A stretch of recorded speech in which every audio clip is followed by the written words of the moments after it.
Warning. The Dub Talk podcast may contain language that is not suitable for younger audiences. Listener discretion is advised. Also, please be aware that spoilers for any and all anime are likely to occur, so be careful if you're watching an episode covering a series that you have yet to finish. And finally, the views and opinions expressed within are those of the current participants and do not represent those of the Dub Talk podcast as a whole. Now, kick back, relax, put on your favorite animal hoodie, break out your stash of cola and potato chips, and enjoy the show. You lazy little gremlins. いつだって全身全霊遊び倒せもっともっと楽しめようとめみんなに気づかれないようにいざ行けひもとら Hello, one and all, and welcome to Dub Talk, the podcast where a bunch of spoiled, rotten brats all laze around, watch TV, play video games, eat junk food, and maybe review an English dub or two if there's any time left. I'm your long-suffering older brother figure for the evening, Spaceman Hardy, and joining me tonight are a trio of lazy, good-for-nothing slackers who I've dragged here today to make up for eating all my snacks. Please welcome Gigi, Roots of Justice, and Zenith. Roots, what are you doing? Sorry, if I keep my pizza clamped in my teeth, I can use my hands for other things. Ew. You're eating pizza without hands. Ew. Don't That's you? like typing. It's like typing with boxing gloves on. Look, if I just sit here and if I just stare at Tinder and don't swipe either way, do you think the boys will just automatically come? Yeah, worth a shot. Yeah. Do I really have to record right now? Like, I'm playing Kingdom Hearts and watching Assassination Classroom at the same time. All three of it, come here. We're all doing this together. Sit down, get in front of your microphones, and we're reviewing this dub. You understand? All right. But at least let me have my cola. I have it right here. Potato chip. Right, okay. That And bullshit. potato chips, yes. Yes. Anyways, in case you haven't figured out by our little diatribe right now, today the dub we're going to be covering is Sentai's release of Himouto Umaru-Chan. For a brief synopsis on the show, Umaru is Taihei's little sister, and she's beautiful, and she's smart, and she's athletic, and she's basically Little Miss Perfect. However, she holds a deep, dark secret. As soon as she gets home out of the public eye, she turns into a Himouto, aka a dried fish of a sister, who is a complete, lazy, and selfish slob. And this isn't just a figurative transformation. When she's at home, she is literally drawn as a gremlin. So the story basically is Umaru is a terrible little girl who treats her brother like crap, and yet, apparently this is so much fun that we got 2 seasons of it. I'm okay with that. I'm not really a fan of the show. I'm not going to dwell on this until later, but I don't really like the premise. I don't feel like there's enough to carry a full season, and each episode feels incredibly overly long, and I watched 6 episodes for this podcast, and parts that I do like we'll get to, but I really am not a big fan. Yeah. Oni-chan. Well, yeah, we'll get more on that during final thoughts. But for now, let's start this off like we always do, with our ADR director and writer. Did any of us have any predictions for this show? I didn't know we were doing predictions. I thought this was a dub review. Yeah, same here. I'm so All right. lazy, I didn't do predictions. Nope. I don't usually do predictions. I'm sorry. Yeah, I didn't make any predictions for this either because I did not watch a single episode of this show in Japanese, so take that as for it. So anyways, our ADR director and writer, both on the script, is Kyle Jones. He's been doing a lot of Sentai dubs lately. Some notable ones. I should have written this down. Notable ones lately have been Is It Wrong to Try to Pick Up Girls in a Dungeon? He did both seasons of Gate. and he's also the director for Food Wars, some of the 3 bigger ones that he's done recently. And so, with that in mind, what are our thoughts on how the dub was written and directed? Zenith, let's start with you. I actually really, really like the direction and writing here, and I know it's kind of a stark contrast from what I said just a few minutes ago, but the thing is, the dub really, really improves the quality of the show. I'm a huge fan of some of his other works. I think he did a fantastic job on Food Wars, but here what he does is he manages to make everything more down to earth, much more presentable. I never felt like anything was out of place. I felt the writing was very much very much natural. Yeah, like everyone sounded natural. Nothing sounded forced. Even though I didn't really laugh very much, I thought the comedic timing in a lot of cases was nice. So in general, I think this is a very well-directed dub, and the dub is better than the show kind of deserves. Kind of like Gamers. We're having a twofer for me. Ah, I see. Okay. Gigi, what were your thoughts on the direction and writing?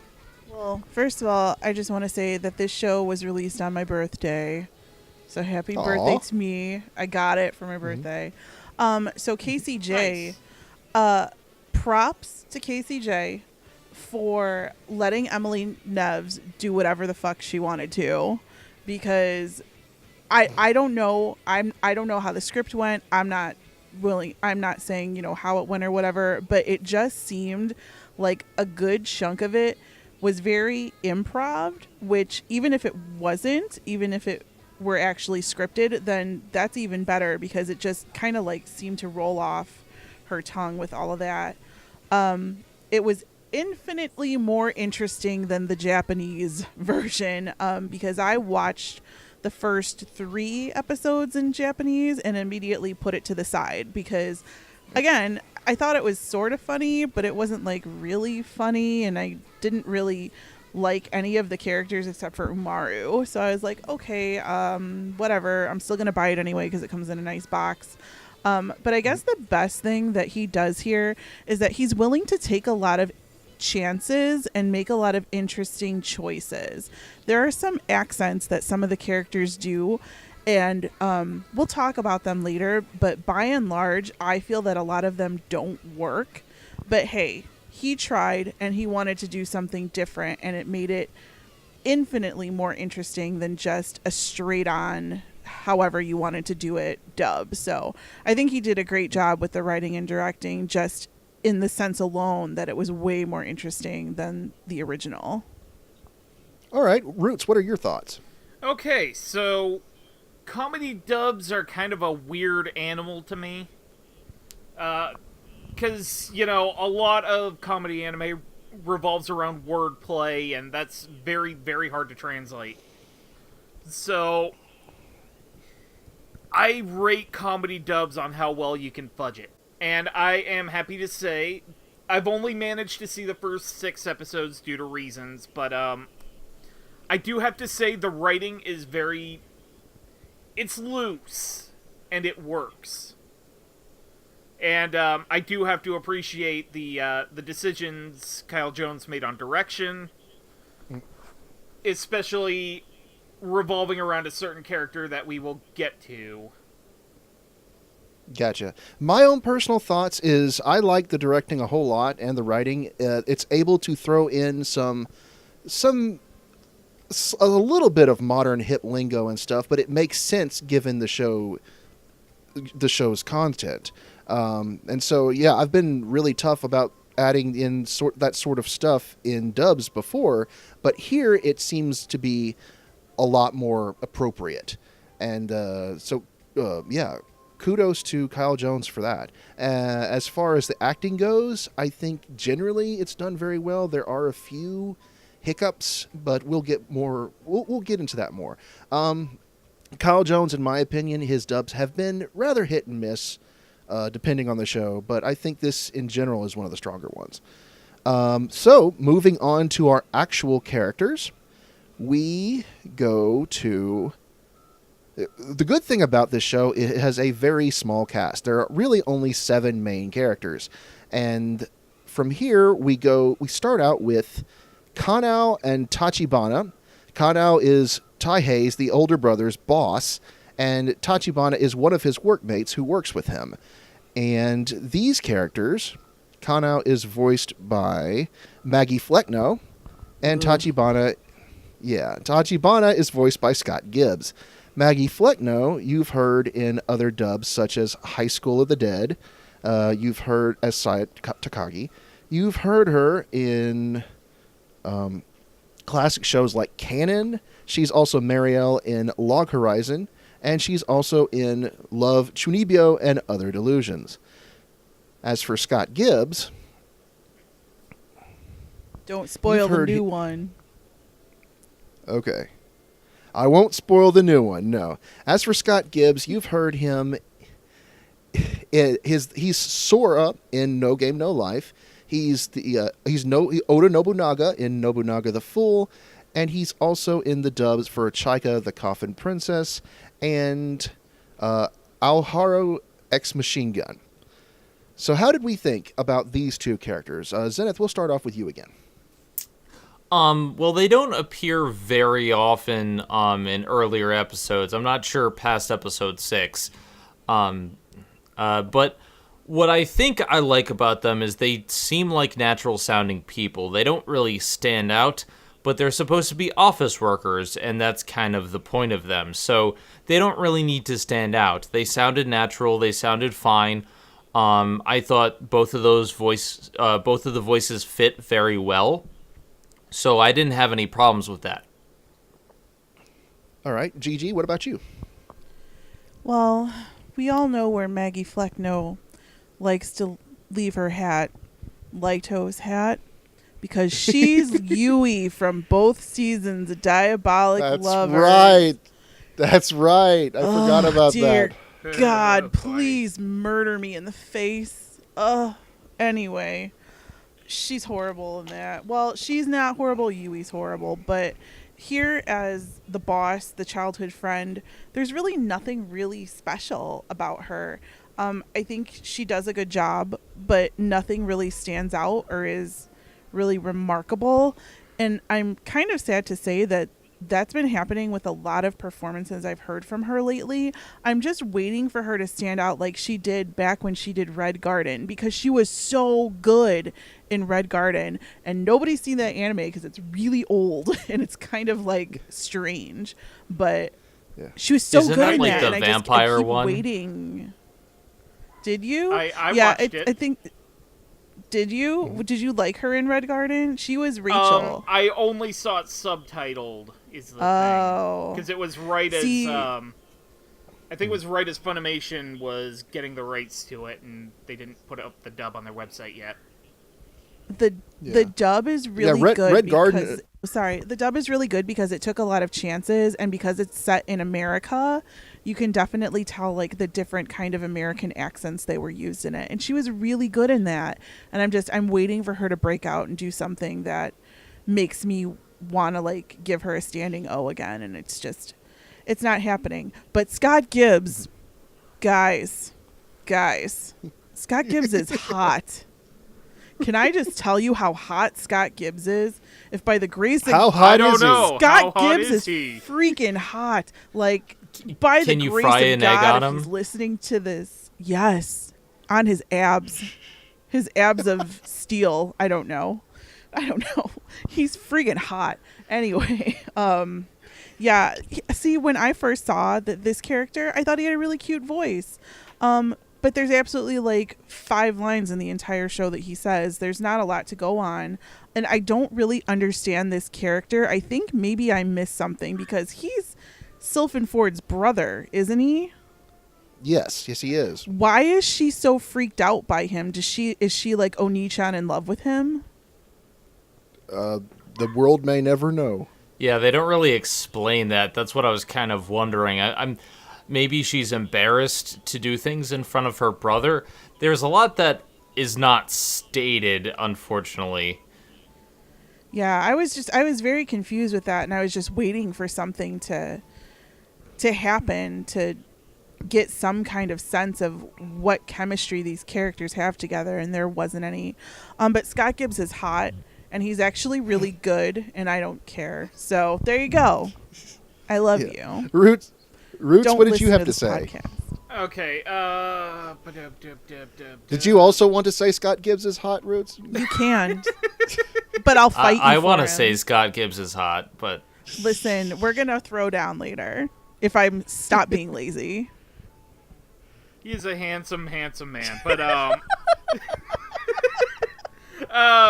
Kanao, from the 6 episodes I've seen, maybe had like 1 or 2 lines. So I can't really be much of a judge. Tachibana had a little bit more. I thought he was kind of a fun character. I didn't quite get to the reveal of the dynamic that he was Sylphie's brother, but now that whole thing at the arcade episode, now that makes sense. Because I thought when I was watching the episode, I thought he was being a creeper. Ah. I did too, and then I was like, oh wait, I think that's her brother. But since you guys didn't get to the end, there is actually an episode like towards the very back where they have a flashback. That's Kanao, Umaru's brother, and then the other guy, not Scott Gibbs, but the other one. So they do actually have a lot more going on at the back half of the anime, but if you didn't get there, it still wasn't remarkable. Yeah. you have to get there. Unfortunately, like the opening part of the anime, like this is kind of I believe it's based on a 4-kona manga, basically a small gag strip manga, and each episode feels like it has like 5 or 6 chapters in it, so there's not really a lot of development in the show. Yeah, there's not really much of a plot to begin with. It's mainly just goofy slice of life. As far as these 2 characters go, there's just not very much of them in the show to begin with. Even when you do get to their backstory, especially with Kanao, it's just they serve their purpose, and I think that's what we can say about the 2 performances here. Is they do serve their purpose. They don't do anything terrible, and it sounds pretty good for what it is. So that's my thought. Just to give them credit, did you get to the Christmas episode? I did, yes. Okay, yeah, that was good. That's where the backstory is. So I was like, there is a little bit, but it's not anything great. Yeah. Yeah. They are, unfortunately, secondary characters amongst a otherwise overbearing main cast. But we'll get to that later. Moving on, we now go to Kirie and Takeshi Matoba. Kirie is the quiet girl in Umaru's class who is kind of obsessed with her. She later becomes her friend under the guise of Umaru's her secret identity as Komaru. Basically, she's playing as her own little sister, which doesn't exist.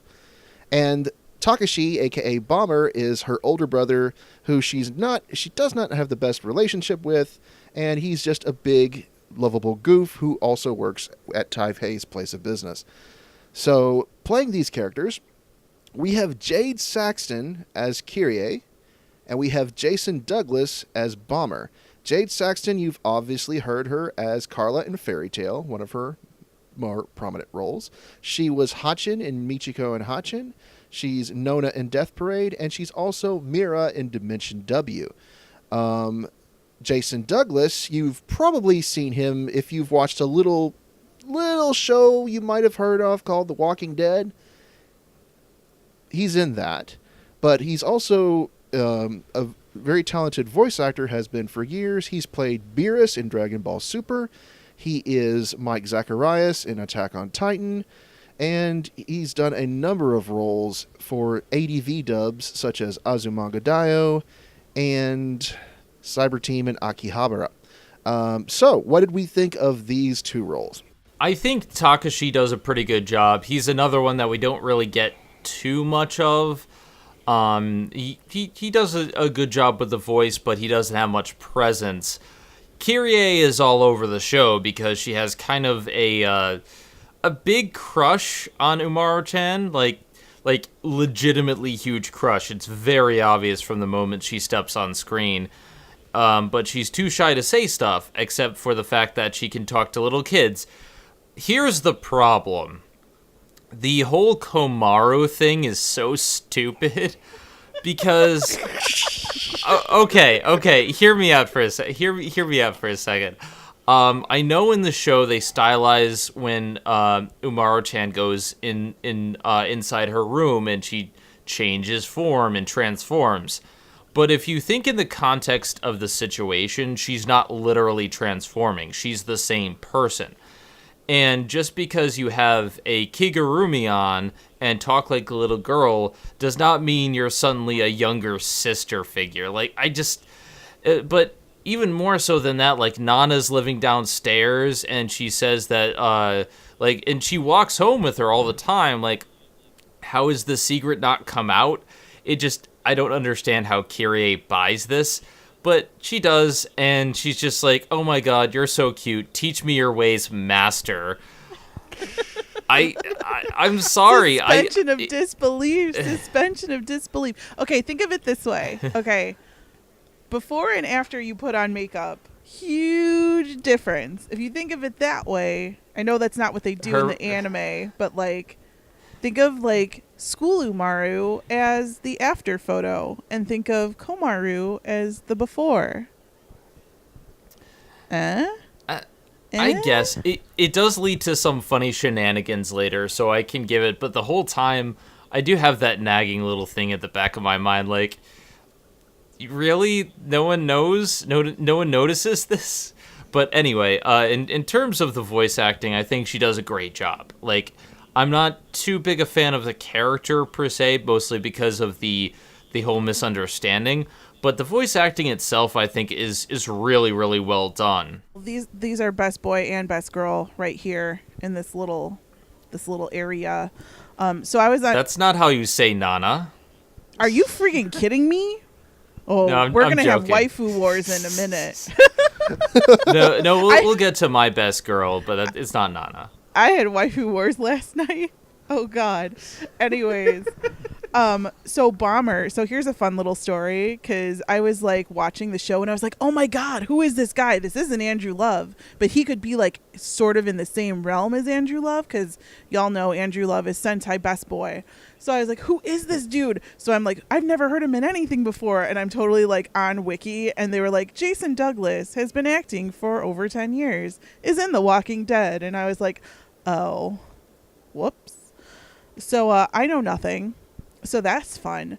I loved him as Bomber. I think he overdoes the ham a lot, but y'all know I love ham because, hello, Ian Sinclair is also my best boy. I really think that he plays a good alpha male, and he's so dumb in this, and it makes me so happy because I love dumb alpha males. And the episode with the crane flashback was just the cutest thing I've ever heard. I fucking love Jason Douglas's Bomber. Like, I wish that I could hear him in more recent things just to be a rival to Andrew Love's alpha male, because it's so hard to find male voice actors who can get down low, and have that little gravel. Like, it makes me so freaking happy. So I loved him. Best boy.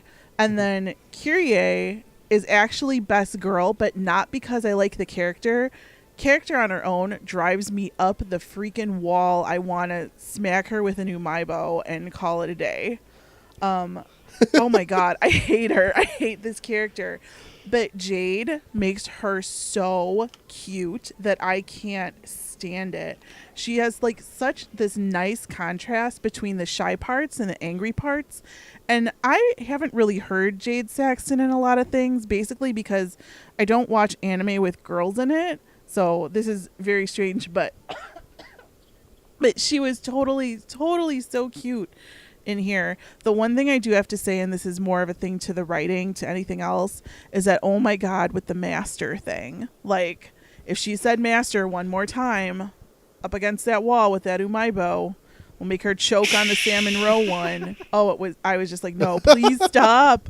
Please stop. I can't take it. But with the English voice, Kirie is so cute. Like, and I was just like, yes, we're done here. So like, I think the two of them really outdid themselves in these performances. So I was super happy with it. Very cool. Roots, what did you have to say? Okay, so Bomber, he really didn't get a lot of lines in the first 6 episodes. He did seem like kind of a goof now that you bring up it was Jason Douglas, and I can kind of pick up his voice. And I really like that. I intend to continue going through the series when we're done recording this, so I look forward to hearing more of him. Jade Sexton's Kirie. I'm kind of in the same boat as Gigi. The character is really annoying, and Jade made her tolerable. Yeah, I have to agree that these are probably, out of the entire dub, these two are probably my favorite performances other than my absolute favorite, which we'll get to. And I think they both did a really good job. And I have to agree, Kirie is a bit unsufferable as a character, but she does sound really, really adorable with Jade Saxton as her voice. And, of course, more Jason Douglas is always a good thing. I've been a fan of his for years, you know.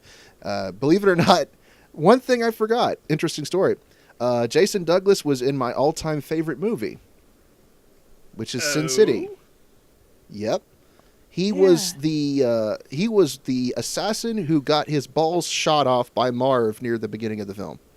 Oh, all right. Wow. Yep. I feel stupid now, even more than usual. Yeah. I have no idea who this guy was. None. Like, I remember him as Mekazawa in Cromartie High School. That was John Gramillion. Who was I thinking of? I want to say he was in Cromartie somewhere. He probably was. He was Chiyo's dad in Azumanga. And that, too. Yeah. But yeah, I learned that a few years ago. He was in Sin City, and that was pretty cool. Anyways, moving on, we go to our next character, Sylphynford Tachibana. She is the second best girl in school. She is Umaru's declared rival.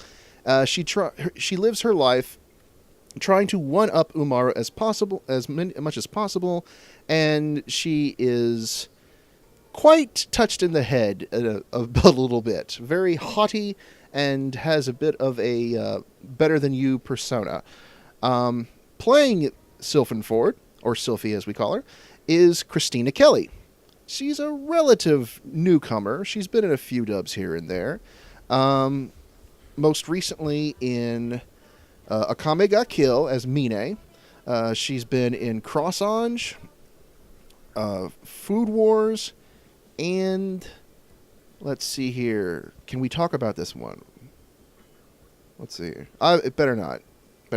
But she's also been in shows like Cross-Ange and Brynhilde in the Darkness. What did we think of Christina's performance as Sylphie? Zenith.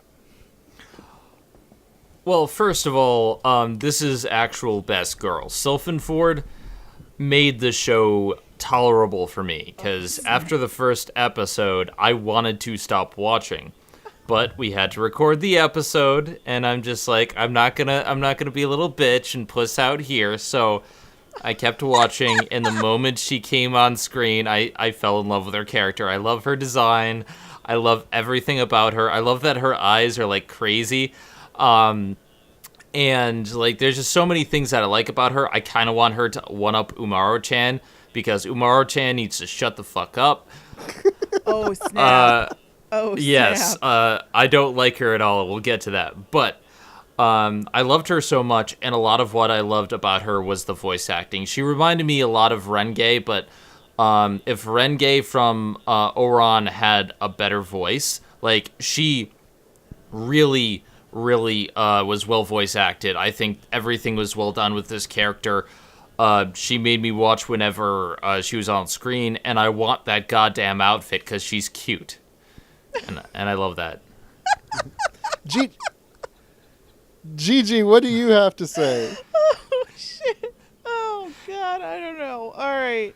I fucking love this little tramp. No, I really love her. She's a little shit, and I love her so much. She is ditzy, and she is mean, and she's competitive at the same time, and she's super over dramatic, but it works. Like, this foil to Umaru, because Umaru doesn't give a shit. She's like, ain't nobody got time for this. I don't care. You can pretend to one-up me all you want, girl. And Sylphie's just like, ho, ho, ho, like, I'm going to beat you at everything. And I was just like, oh, God, I think I am you sometimes. It was like, I feel like it was supposed to be annoying. However, the way that Christina performed her, it was not as annoying as it could have been, which is a testament on her part and her acting, because thank you for not making her an annoying little bitch. At least she's, you know, a funny little bitch. She made me laugh all the time. Like, every time she was on screen, I was laughing. And she's such a little complicated mess. And I think, like, I really wish that we could have gotten more into her backstory, because I think there's a lot to tell there, and we just haven't gotten into it. But that's the problem with, like, slice of life 4-panel anime. You know, like, we're just gonna get the jokes, and we're really not gonna get anything that delves too deep into these characters. But I feel like if Sylphynford had more, like, dramatic moments and stuff, like, she's very complicated. Like, she's not all haughty and stuff. I think there's something underneath her, and I got that from the way that Christina played her. So get it, girl. Like, that was super good, and I'm glad that this character, I love how you said Renge from Oran, because that's the girl who rides in the robot, right? In the yellow dress. Yeah, the God, one she who was so basically is a annoying. fangirl. Yes. Yeah. That's exactly who she reminded me of. Except, the thing is, Renge can be annoying in large doses. The way that she did the voice for Sylphynford, I couldn't get enough of her. Like, remember the tennis match? Yes, no, I agree with you totally, because Renge was super annoying, and I think Sylphynford could have gotten to that level, but Christina made her likable, which is great. So, get it, girl! I dropped my mic now. Roots. Okay, so full disclosure, Christina Kelly drove me nuts the first time I heard her in Akame Kill as Mine. Well, Mine is kind of an annoying character to begin with. I've never seen her it. character kind of fits within a similar archetype to Sylphynford. I have to say, comparing the two is like night and day. She is so much better in Umaru-Chan at being the sort of annoying Ajo-sama type. And I'm sorry, forgive me.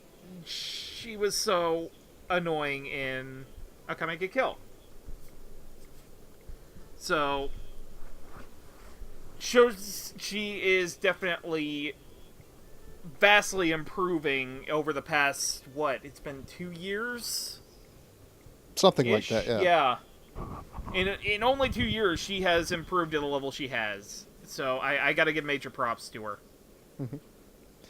In my opinion, I actually thought this might have been one of the weaker performances. It definitely had enough energy. By and large, there was tons of energy. It's the voice kind of irked me a few times. It sounded a little bit on the flighty side, if I had anything to say it. But I do like how she played the character, and all the energy that she put into it was very, very entertaining. And so, yeah, that's what I enjoyed about it. All right, any other before we move on? Man, we are like flying through this episode. We are. I feel like it's we should very have like small. a commercial break or something, and everyone. Yeah, we should probably like, sing do, a song about filler cola sessions. Cola. We should all have cola and potato chips and play Monster Hunter and Kingdom Hearts. This is an ad for all of those things by Assassination Classroom. This episode of Dub Talk to you brought to you by this episode of Dub Talk brought to you by Lay's potato chips. Just don't No. eat the We're waffle not actually one. endorsed by Lay's potato chips. They Hint, should hint, they but should we'd like to be. rename they should rename Lay's into Lazy, so we can all be Oh! lazy. Yeah. Pertinent. Yes. Like, This is the part, like in the episode, like that one scene in Wayne's World is like, we would never sell out to our. and here's me It's the drinking voice of my a new coffee generation. from a Cinnabon K-cup. Like, enjoy. Enjoy, friends. I've had like 3 hours of sleep. I think this is hysterical. Today's episode is brought to you by Beer Brand Beer.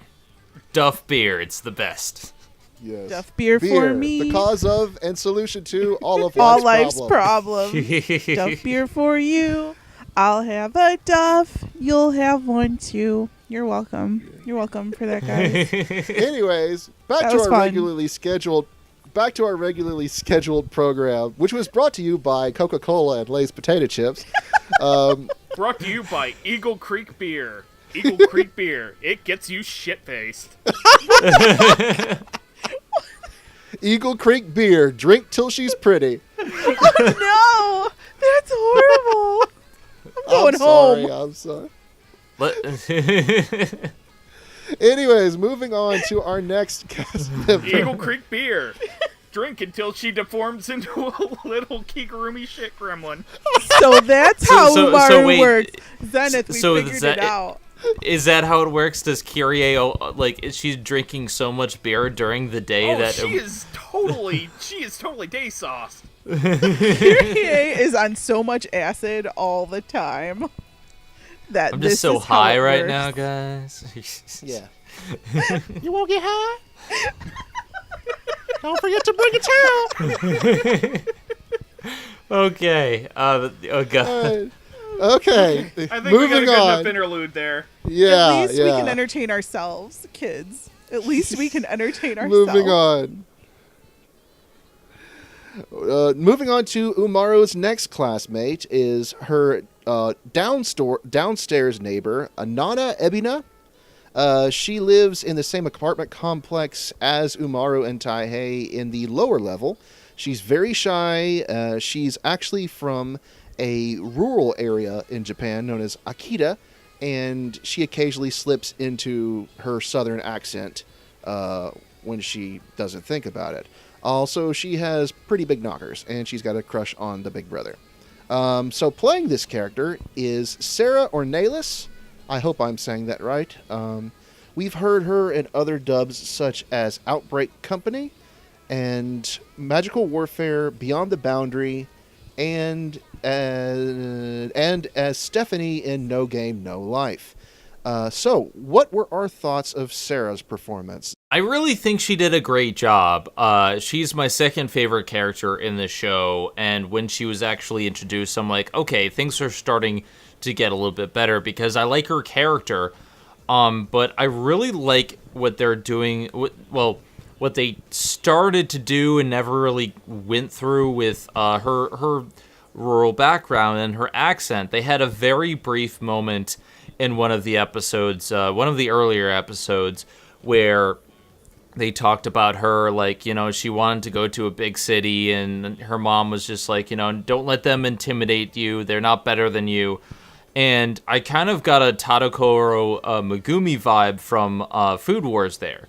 And I'm just like, that really kind of started to sell the character. And I really wish they had gone more into that. I know this is a gag manga, but like they really could have gone more into that. And from what I've seen, she hasn't slipped into her accent that much. I think she's really cute when she slips into her accent. I think they do a great job voicing this character. Sometimes I think she's a little bit too high-pitched, but overall I think it's a great performance. I just feel like there's potential in the character if this wasn't a gag strip manga turned into an anime. And that's a little bit of my problem with the show overall, but we'll get to that. Okay. Spoiler. Gigi, what do you have to say? spoiler, she does go into the accent a lot more. And there's also more backstory about her in her little rural town. But I think you should go to someone else first because I'm going to have words. Roots, go ahead and say what you say. Nana's best girl. Are you fucking kidding me? I am not. Is this why I'm kidding fucking you. single? Because all you guys love fucking Nana, who sucks? I should say that I watched like an episode or two of the sub as it was airing. She really didn't do much for me as a character. In the dub, she's a lot better. Like, oh my god. She does these sort of not quite bright thing very well, and then once or twice, because I've only seen the first couple episodes, when she slips into her southern accent, that's absolutely adorable. Exactly, and she has these huge tracts of land. Oh my god. You know what? I think I know why she's best girl to me. Fuck my fucking She's life. basically Osaka. The She's city. basically Osaka. Yeah, Yes, that with a makes figure. sense. And Osaka is Azumanga Daioh best girl. So there you go. I don't think she's quite as good as Osaka. Oh no. But like, I honestly like Sylphine better. But like, I think what I like about her isn't to do with her character so much as a lot more to do with the performance, because there are problems with the character. But like, Absolutely. yeah, I don't know. There's not too much to judge because of the nature of the gag manga, but I'm not saying she's best girl. But she's best girl. Bishi gods help me. No. I do not have a best girl in this show, actually. I probably wouldn't want to spend time with any of them, all things considered. But anyways, I thought... Sorry. I don't know why that was funny. I'm laughing because Gigi's laughing. I don't know any of you. I don't know who you Anyways, guys are. my opinion of the performance itself, I think, again, this might have been one of the weaker performances in the show. Thank God. I kind of sort of have a... not really too fond of Sarah Ornelas in other shows. I think she's okay in Outbreak Company. I do think the Southern accent is adorable, if not terribly authentic. But yeah, it's fine. It's good at what it is. And she is cute. Gigi, dare we even ask? I hate it. I hate it. I hate the Southern accent. I hate it. It doesn't work with her. Like, it doesn't work with this actress. I thought it was the fakest thing I've ever heard. I thought it was too characterized. Like, there's a thing, like, when you're doing comedy, and I know because I'm a character actress, so, like, when you do a caricature of somebody or some kind of people or whatever you want to do, like, I can pull the Valley Girl, like, out of my ass, like, no problem, but if I have to do a Southern accent, and this is me, so I'm not saying for anybody else, I find Southern accents authentically extremely hard to pull off because I'm from Chicago. I have the going on. So it's very hard for me to pull off a Southern accent, but I know it's very hard for me to pull off a Southern accent, which is why I'm so critical of people who do Southern accents in dubs where they're supposed to be like coming from what is the city? what is the Japanese city Osaka. that she's?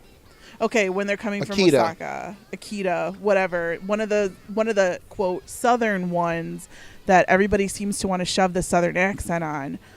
I thought it didn't work. I thought it was too characterized for me. Like, maybe she has a southern accent in real life. I haven't heard anything else that she's done that I can remember.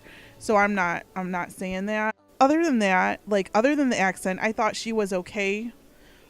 She wasn't my favorite performance. She has this kind of whiny thing going on that I am not a fan of, but I couldn't get behind the accent. Like, props to KCJ for having her try it, because it does kind of fit in with the script, but I couldn't.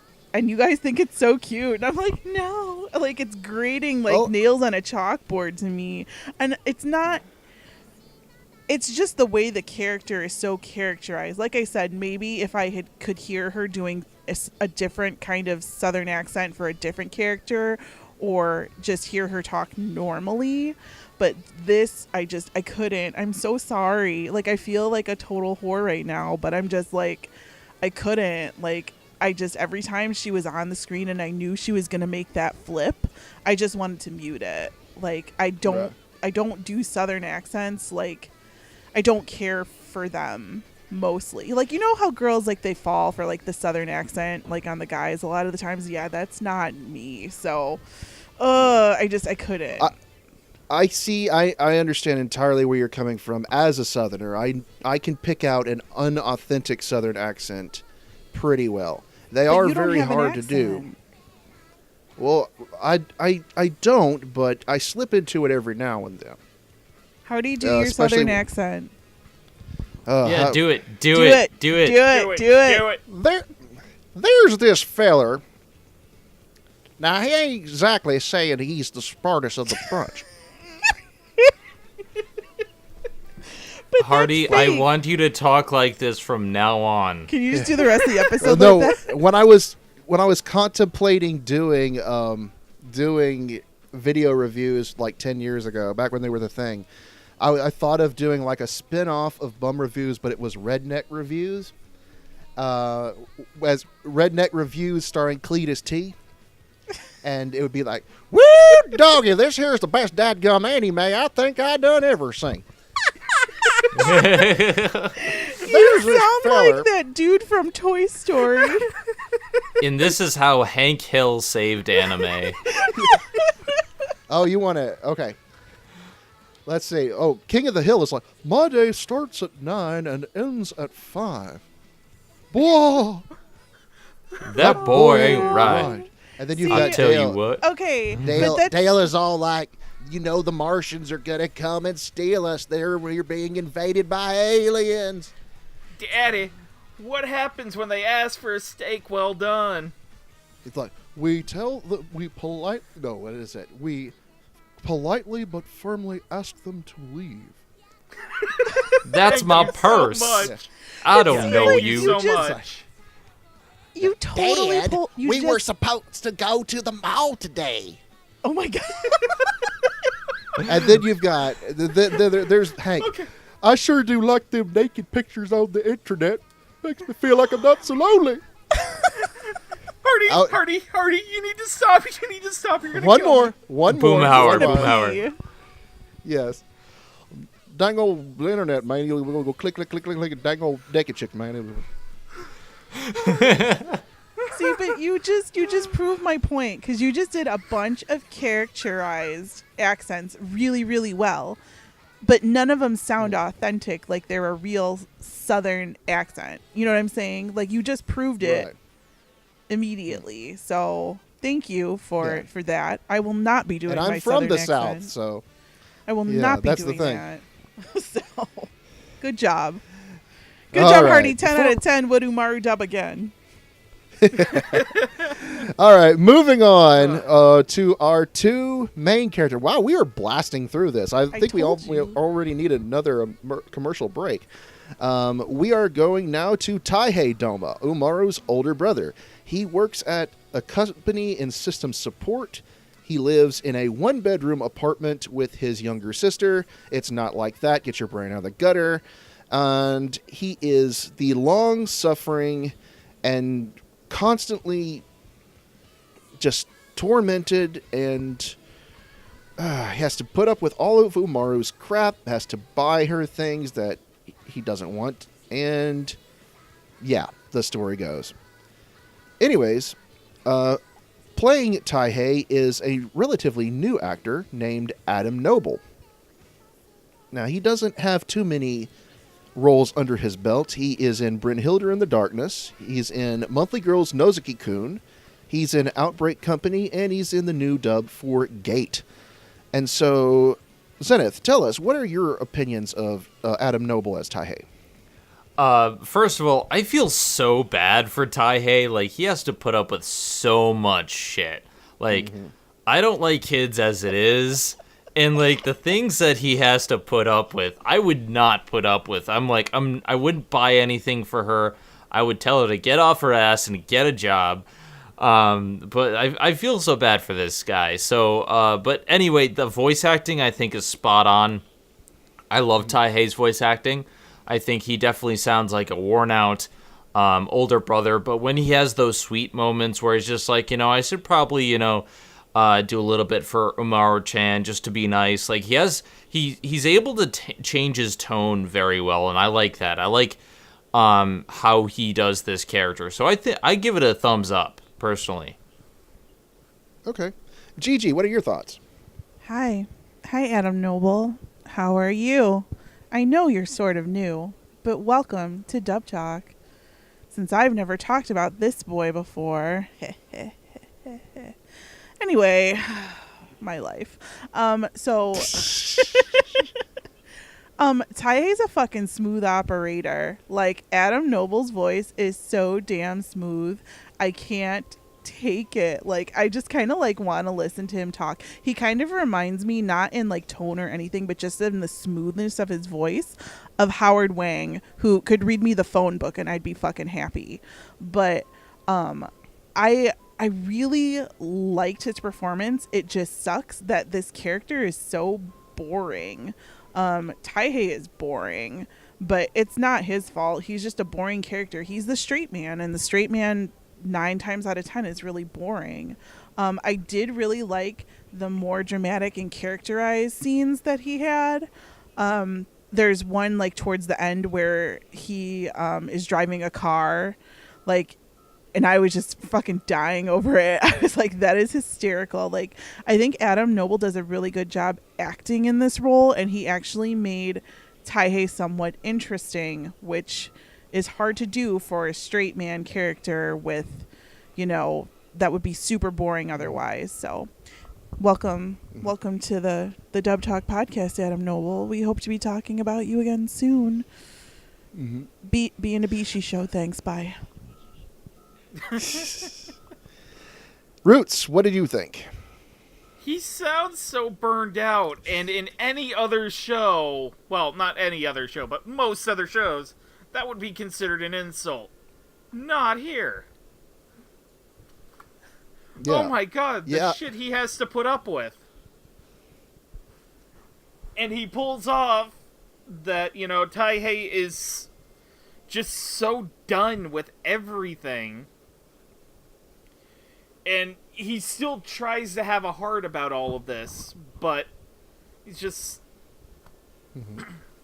I can kind of relate to what Taihei's going through. I deal with burnout a lot, and I think Adam Noble did a really great job kind of capturing that. And that's my opinion. Yeah, I agree. I think that I definitely do hear just the ultimate just exhaustion and just done, that he's just completely done with everything. He's had it up to here, and yet he keeps going because it's his sister. And there's so many times I just wish he would just say, you know what, get out. Just get out. You're a nuisance. Just go back to you living with mom and dad. I've had it up to here. You do nothing but cause trouble all day, and just get out. I'm sick of it. And that kind of bugs me about why Taihei isn't more assertive. Like, he should be doing more to discipline Umaru, and he's not. Like, he does sometimes, but I really just get frustrated with him. Yeah. He's like the perfect Oni-chan without the weird sexual tension. Right. Right. Because, like, I would love an older brother that did all that garbage for me. I'd be like, yes, please, go get me potato chips. Go do stuff while I can sit here and watch anime. Thanks, that would be fantastic. Yeah, he's a good older brother, but sometimes he's a bit too forgiving, in my personal opinion. And it would be nice for him to step up and just put his foot down more often. But then again, we wouldn't have much of a show. That's entirely what the show is based on, basically. His brother gets shit on by his little sister in a completely non-sexual way. Wow. Oh God! Might as well. Oh no! God, I was about to say just the worst joke. That came out wrong. We might have to edit that one out. We might have to edit that out, please. Yeah. Because I was no. The Dojin. Oh God. Okay. All right. You know what? I'm gonna say my joke. You might as well call this Space Jam. How much he's getting dunked on. Oh God. That was fucking awful. Thank you. I'll be here all week. Yes. I do have things to say, words to say, which is why you should probably save me for last when talking about Umaru-Chan, because I have words. Mm-hmm. All right. Just say. In that case, let's move on to the elephant in the room, or the hamster in the room, rather. Segue to... Yes. The title character herself, Umaru Doma, the Umaru-Chan, the dried fish sister. She is practically perfect in every single way. She's smart, she's beautiful, she's athletic, until she gets home and she turns into a gremlin child. And playing this evil little gremlin child is none other than our good friend Emily Neves. Emily, you've heard her in dubs such as Akame ga Kill. She was in, let's see here. What's another one that she's recently been in? She was in Dime a Dollar. She was in Dust Maiden of Amnesia and Guilty Crown. So, who wants to start us off? Because I know Zenith wants to go last. Well, I will, because God bless you, Emily. Get it, girl, get it, girl, get it, girl. Because I've had to watch a lot of anime this year already. When we talk about things for, like, the dubbies, I never know what to put for female performances because I don't watch a lot of anime with girls in them. I swear to God, performance of the year right here. I cannot think of anything that even comes up to par with the acting in this. Like, she just went all out. It's such a great contrast too that she has between little brat Umaru and then like grown-up princess Umaru. Like, that contrast is there, and you need to have it in a show like this that is all about that contrast. And I thought she was so great. She just went nuts, and it was passionate both ways. It was passionate as grown-up Umaru, and it was passionate as little gremlin Umaru. And I don't know if you guys got to the episode with the boardroom, but there's an episode towards the end where there's like 7 or 8 different little kinds of Umarus in the boardroom, and that's where she got to shine, doing all those different voices for Umaru. Like, it was like 8 different Umarus all in one. I can't say enough good things about her performance.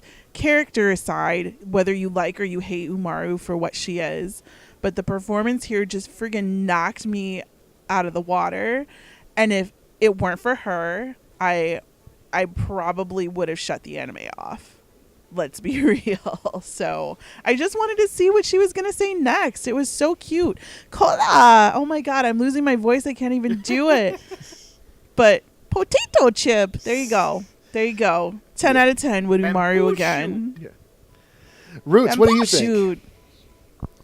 All right, so While the normal cute Umaru was absolutely pitch perfect, I got a little story about Gremlin mode. Okay. When I first saw the trailer that Sentai Filmworks had put out, where it was basically Emily Neves in the booth doing the voice for little Gremlin Umaru, I hated it. I hated it with a passion, and it took like 3 or 4 episodes for it to finally click in my head, hey, this is actually kind of funny. She does a really good job with this. And I think it kind of started in the hotel room at Anime Fest, because Hardy put the first 2 episodes on, and it was the whole cola, potato chip, bamboo shoot. That was where it started to click. And then I wasn't able to get back to the show for a few weeks. Then I started watching 3 and 4, and I ended up really liking her performance. Yeah. Yeah, I think that this is absolutely my favorite performance in the entire show, bar none, because it is like night and day when she goes back and forth between good Umaru and Gremlin Umaru, and it's amazing that she's able to, because if I had listened to that, I would not have been able to tell it was Emily Neves. It is almost indecipherable from her normal, usual voice. It's like complete 180%, and 180 degrees. Sorry, I can't brain today. I has the dumb, but yeah. It's just, and one touch I really liked is even when she goes into her normal mode, she still has those little cute anachronisms, how she says things like cola and potato chips. Yes, and that too. Yeah, she's like with her in the bath. Yeah, it's a neat little touch that they added there. It tells you that even when she's in full-grown princess mode, deep down in there, the gremlin's still down in there. And that's her actual thought process. The Umaru that the kids see at school, that's not the real one. The real one is evil little gremlin, which is a nice... Honestly, I think they're both pretty much the real her. Yeah. Yeah. Well, I mean, we don't want to go into this whole, Right, right. The philosophy of Umaru-Chan. I mean, we do kind of have time to do it, but I'm not really in the mood. Right, yeah. But no, I absolutely loved it, and it's probably my favorite comedic performance, and I just thought it was hilarious. Okay, Zenith, you wanted to be safe for last, so what you got? Okay, I have a lot to say, and a lot of it's good, and a lot of it's bad. The main problem I have with this show is this premise and this character. The whole idea of this character, she's basically a Mary Sue. She's good at every single thing, and she gets home, she has time to play video games, she does all of this stuff. No one person is capable of doing all of this. Like, she has good grades, but she doesn't study. She is simply like the perfect person, and she comes home and she's this gremlin, and I hate every single aspect of this character. I hate her. From the moment this show started to focus on her, the first episode was so damn hard to watch for me because the character itself is unlikable. And that's the point. But my thing is, like, why are we supposed to focus on this character that is wholly unlikable? Every single time her brother tries to do something nice for her, it twists it around. She manipulates every single person around her to make these situations work. And every single thought in the back of my mind while watching this character was, I want to punch her in the goddamn face. Like, I really hate her. I hate her so damn much. And that's, I think that's the problem that I have with the show in general, is that I don't think it works structurally based on this. And it's supposed to be funny. I don't find it funny. I don't find a lot of this show enjoyable or engaging, and I know it's supposed to be because it's the gag manga, but this character is really... The character and the premise don't do anything for me, and I find myself turned off a lot from the show. But with that being said, the dub fixes... I don't know how, but the dub elevates it to a point where I actually started enjoying this asshole character. And I don't know how it is in the Japanese. I haven't seen the Japanese, but this voice actor made the show more enjoyable. And it got a lot better when there was more characters introduced that I actually liked. But this performance is simply perfect. If you're going for this bad premise that I do not like, this is the way you do it. You have this performance that is spot on. When she's in princess mode, it's perfect. When she's in Umaru-Chan mode, it's perfect. The whole potato chip cola thing was great. The stuff in the bath, like when she's playing games, going into the fighting tournament, like, and that's the thing where I love this performance, and I wish it was for a better character. And there's inklings of stuff in here. As a person who plays video games regularly, there is stuff that, you know, much like in the case of gamers, I really, really like when they start delving into video games that she's playing, but it keeps coming back to the comedy being about her being a little shit. And that is the problem. If it focused more on her going out and doing cool things and having jokes based on that or based on the people around her, I would like this show a lot more. In fact, like, I really would rank this show much lower, if not for the dub, because the dub is fantastic. But dear God, I sometimes can't get past this character. And I know I've been talking for a while. I'm sorry. This is one of the first shows on Dub Talk that I've adamantly hated something this much. Yeah. No, we did watch a few episodes, the group that went to A-Fest. We put some up on the laptop. And the general consensus was, we want to punt Umaru into the goddamn sun, but the performance was really, really good. And I do agree that if it had not been for Emily Neve's performance as Umaru, I probably would not enjoy the show as much as I did. And I'm glad that they went with Emily instead of someone like, say, Monica Rial or Brittany Karbowski, who has played very similar characters in the past as well.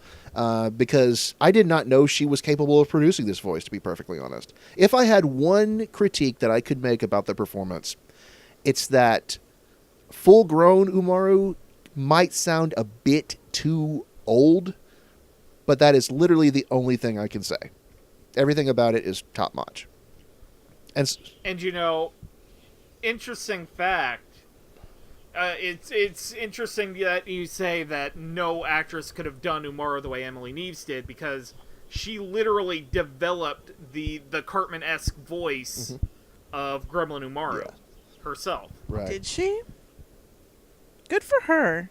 Get it, girl. She said she used a whole bunch of different cartoon characters, and Eric Cartman was one of them. It's very fittingly. I halfway expect her to say, "Respect my authority!" Final thoughts on the anime. Zenith, I believe you've already spoken your piece on Umaru herself. What is your thoughts about the show in general?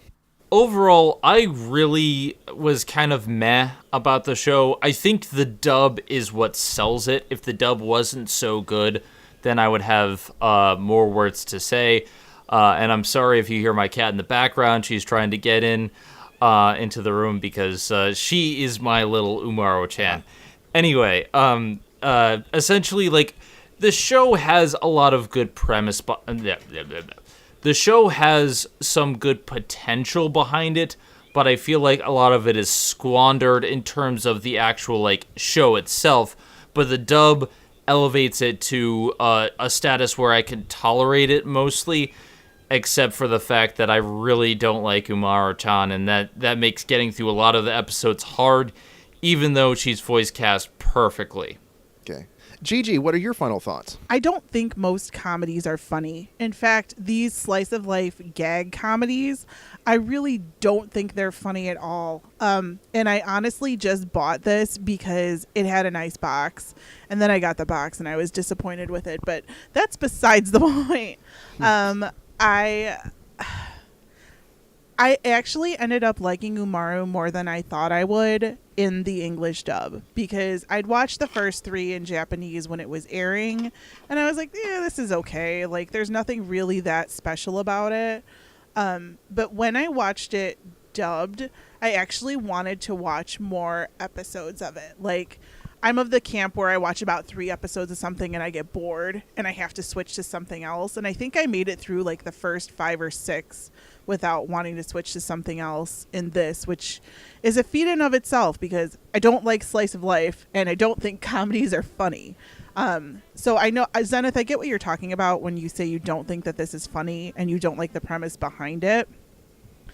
However, I'm a little shitlord, just like fucking Umaru. I'm sitting right now, like, on my bed in my pajamas with, like, half my makeup on, and it's 7 p.m. Like, I'm about to roll downstairs and go watch the Cubs game in about 20 minutes.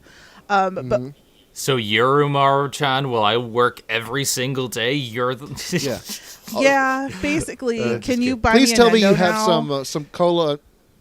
Yeah. Please, Gigi, please tell me that you have some cola and potato chips to watch with the Cubs game. Oh, trust. Don't ask me to buy you a jumpu, because I will not buy you a Come jumpu. on! Hunter x Hunter was in it at one point. Come on! It's on hiatus. Shut up. I know. Don't make me cry. But like, and like when I go out, like, here's me. You guys saw me at A-Fest taking 3 hours before I friggin' left the goddamn hotel room to go out to make sure that I look perfect, that my fucking cosplay wig was on straight and everything else. So like, I kind of resonate with her, which makes me tolerate her a lot more, just character wise. And I will admit that towards the middle of the show, I did start like getting that lull. Like, I was like, this is kind of boring. And then they just did like all of the holidays all at once. And I was like, can they think of something different to do, because I'm bored with this. But once it got to the end, I was like, oh, that was a really cute little ending. And they finally started to get somewhere with like the little tiny bits of character development that they had. So I liked that. But I guess the saving grace for this show, now it's not like Token Ranbu and it's not like Gamers, where I completely and utterly hated the show and the dub saved it. I did like this show a little, but the dub vastly increased my positive thoughts towards it. So yeah, Umaru, she's a little gremlin, but she's a cute little gremlin, and I'll watch her again. And I wish I could watch the second season, but I guess I'll wait 2 years for another big box to come out. The end. Yeah. Roots, final thoughts? Okay, so when I first started watching the show subbed, it was okay. I happen to like things like the old Garfield and Friends, and basically with the annoying, lazy main character and the people who tolerate. Oh my them. god, Roots. Fucking Like, Umaru I- is Garfield. You just now realized this? Yeah. I just Hey. got that. Don't sweat it, Gigi. I only just got the pun with the dried fish. Oh my god. All 'Cause right, it's- sorry. it's I was just like, it- what? it's- Oh. Because, Himouto's the dried fish that shrinks, and in Emoto, little sister, I just got the pun when Hardy said it. Puns. They can be great until you don't get it until a year after you watch it. You're lying awake in bed, and then just all of a sudden, oh, fuck. Yeah. I'm especially proud of the what pun I made today on my Twitter account, involving a certain Black Clover character. Why don't you tell us all what it is? But anyways, please. Oh, Would you like to hear it? Japan and their puns. Yeah, I would like to Yeah. hear it, because I After don't- I Roots don't is read done. my After Twitter Roots is feed. done. All right. Okay, so, like, it's a show with little, subtle, funny things that I just... I like it when...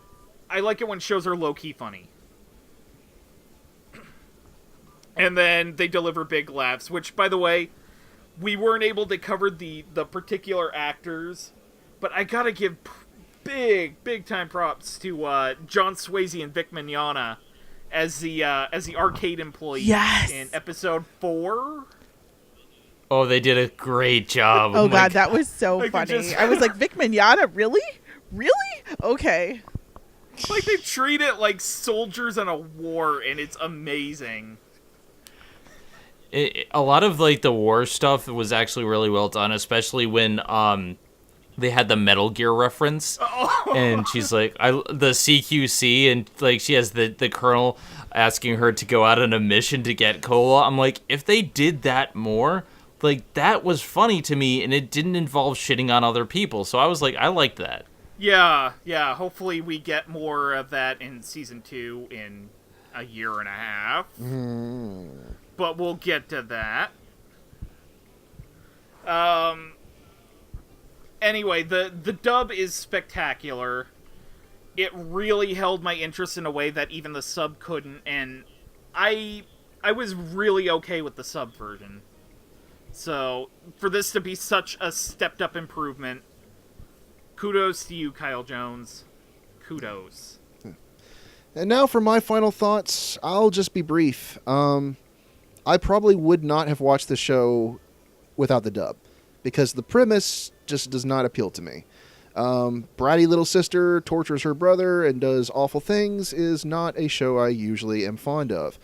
But I think in this case, they just make it work. The dub just helps it out so much. It's so well done. Emily Neves is perfect. And I just... as considering some of the big-time shows that have come out this year that have had just really incredible dubs, I'm honestly thinking that this might be one of my personal favorites of the entire year. Not gonna lie. Yeah, it was that well done, and it's not perfect. There are things that are wrong with it, just like the show itself. But I think any imperfections that it had in the sub were, if nothing else, improved upon in the dub. Am I saying that the dub is superior to the sub? Maybe, in my personal opinion, but, everyone's different. So, I would definitely highly recommend it. If you can't stand Umaru as a character, at least, if for nothing else, watch it for the dub for its entertainment value. Because I don't think I could ever say the words cola or potato chips the same way ever again. Cola! Babu Potato shoot. chip. So anyways, if you too would like to watch the dub for Himouto Umaru-Chan, you can do so streaming on HiDive. In order to watch the dub, you do have to be a paid subscriber. However, they do offer a 7-day free trial, and after that, it's only, $4 a month? $4 a month for the next 2 years. 2 years, and then they're raising the rate to something that hasn't been announced yet. Yeah, but I mean, that's still an excellent deal. The only problems that that's like $96 right there. That's... Yeah. The only issue that HiDive has is that it has no app support and the website is technically in a beta. However, it's still preferable to the other option. HiDive, Sentai. Yeah. I know you're okay. listening. HiDive and Sentai. I know you might be the same people. Can you please get a Roku channel? If you get a Roku channel, I will give you my $6 a month. Please get a Roku channel. Hey, Hardy, can I handle the next part? Yes, you may. Okay, so we have opinions on what I'm about to say. For the sake of keeping things civil, I'm gonna keep it kind of on the DL. Season 2 of Himouto Umaru-Chan, which, by the way, Season 1 you can find subbed on HiDive, but also Crunchyroll. Season 2, on the other hand, is exclusively available through Amazon's Anime Strike service. Now, again, we have opinions on the matter, but we're going to keep the civil for now. You need an Amazon Prime account to access Anime Strike, first and foremost. And then on top of it, in order to subscribe to Anime Strike, you need to pay an additional $5. It is a premium channel. So, that is a thing. That is what we're going to say on the thing. Indeed. And as for our thing, you can find me at Spaceman Hardy on Twitter, where I post a lot of goat pictures and rant endlessly about how the anime industry sucks and yada yada yada. I also can be found as a moderator over on Funimation's forums, so come by and visit me there. You can also occasionally find me on the Funimation Discord, so if you like to hang out with me, just come on over. You can find me at a lot of places. First of all, you can find me on Twitter at Zenith Will Rule, where I talk about all my upcoming projects, and I do a lot. I also have a Facebook and a Tumblr, but that's, you can find that out through Twitter. I also have two YouTube pages. One is strictly a Let's Play channel dedicated to playing a bunch of different games. Currently, I'm playing through Danganronpa, and we're having a lot of fun. I just did kind of a storyline thing starting for October, and I just got to record the next bits. But look for Zen Plays Danganronpa. It's up there. Also, my other YouTube channel is Zenith Will Review. And I review and analyze and do a whole bunch of other things on that channel. I'm going to be putting up a review of Food Wars very soon for the Season 1 release that Sentai put out. And I'm currently watching Assassination Classroom because I want to review the Funimation release of that. But there's a lot of stuff going up. I do a lot of things. You can find it there. Gigi, you're up next. My name is Gigi, and you can find me on Twitter and YouTube at Animepalooza. I post videos 3 times a week, mostly talking about boys that don't exist in real life, anything shoujo trash, and showing off a bunch of merchandise that I probably shouldn't have because I'm trying to pack it away in boxes to move, and I realize what a fucking hoarder I am. But other than that, yeah, we just have a good old time, and I say this every time now. I liked RT fan art, so if you'd like to draw some cute Umaru fan art, send it to me and I will put it on my timeline. Yay! That's it. I'm tired. I'm losing my voice, and the Cubs game is on. Mm-hmm. Roots, take us home. All right. Well, oh boy, my voice is starting to go from earlier today. You can find me on Twitter at Roots of Justice, where I retweet pug pictures, post very interesting theories about what's going on in the anime industry, and I wear a very, very nice, fashionable tinfoil hat. You can, I also kind of pop in here and there on the Funimation forums and Discord. Mm-hmm. And hopefully at some point I will finally get the damn blog going. God damn. Mm-hmm. I say that every fucking time. All right. Well, on behalf of everyone here at Dub Talk, that's a wrap for our episode. You are all now free to go back to being your old lazy selves. How do you find Dub Talk on the internet, Hardy? Oh, that's right. Well, you can find us at our YouTube channel at Dub Talk. You can also find us. We also have a Twitter account, which is Dub Talk Podcast. So follow us, and that'll keep you up to date with all of our current episodes and what's going on. And we like to also try to retweet out any dubbed episode announcements from the companies like Funimation and High Dive as well every time a new episode is released. So, yeah, follow us on Twitter, and I think we also have an Instagram as well. Yes, so. We have an Instagram, a Tumblr, and a few other things in a Tumblr, and just search Dub Talk Podcast, and you'll find us all our various pages. And like this video, subscribe to the channel, ring the bell, yada yada. Ring the bell. Ring the bell like you're at Arby's. And I'm gonna go and tell I'm just gonna go now and tell my cat to get a job. Mm-hmm. Yeah. It's a little notification bell, you know the one. It gives you the pop-up notifications. I know. Yeah. Click that button. It does good things for the podcast. Yeah. Anyways, on behalf of everyone here at the podcast, thanks for watching. And otaku on, my friends. You can all now go back to being lazy. All right, back to Assassination Classroom. Back nice. to beer and baseball. Well, yeah, good night. Good night. Love your faces. Keep it manly. これから大人